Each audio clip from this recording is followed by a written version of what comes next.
మీరిప్పుడు ఏ ఏ సమస్యలు ఎదుర్కొన్నారు? మీ డిపార్ట్మెంట్‌లో ఉన్న సమస్యలేంటి? యాక్చువల్లీ అది హాస్టల్‌ది మా ఫ్రెండ్స్ ఉండే అనమాట. అందులో వాళ్ళు ఇట్లా 6 మెంబర్స్ ఉండాల్సిన బెడ్స్‌కి 8 మెంబర్స్ ఆర్ 10 మెంబర్స్ ఇట్లా కొంచెం కంజెస్టెడ్‌గా ఫీల్ అవుతున్నారు and washrooms are not that good అని చెప్పేసి అన్నారు. మా డిపార్ట్మెంట్ ఇట్స్ లైక్ ఓకే. మరి అంత ఘోరంగా ఏం లేదు. యాహ్! ఫ్యాకల్టీ పరంగా గాని, స్ట్రెంత్ గాని, టైమింగ్స్ ఫ్యాకల్టీ పరంగా అంటే okay. They will teach nice only and timings వచ్చేసి కాలేజ్‌వి 9-5:30 అనమాట.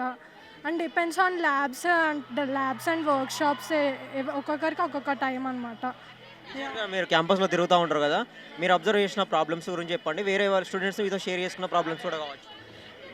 మోస్ట్‌గా షేర్ చేసుకున్నది ఏంటంటే మా హాస్టల్ ఫ్రెండ్స్ ఉన్నారు. కొంచెం వాళ్ళు ఇట్లా చాలా ఇబ్బంది పడుతున్నారు. ఇట్లా రూమ్స్ అని చెప్పి, వాష్‌రూమ్స్ అని చెప్పి అండ్ ఫెసిలిటీస్ అనేవి అంత బాలేవు అన్నట్టుగా అన్నారు.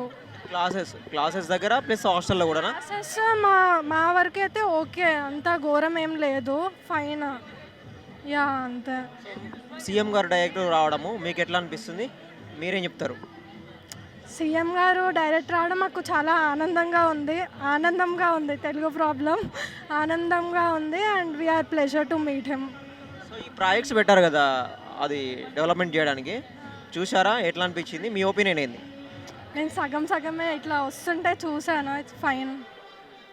సో, ఇట్లా ఓపెన్‌గా పెట్టడము అంటే డైరెక్ట్ మామూలుగా ఒక బిడ్డింగ్స్ ఏసి వాళ్ళకి అప్పచెప్పడం జరుగుతాయి ప్రాజెక్ట్ వాళ్ళకి. సో, ఇట్లా ఓపెన్‌గా పెట్టి ఒపీనియన్ తీసుకోవడం మీకెట్లా అనిపిస్తుంది?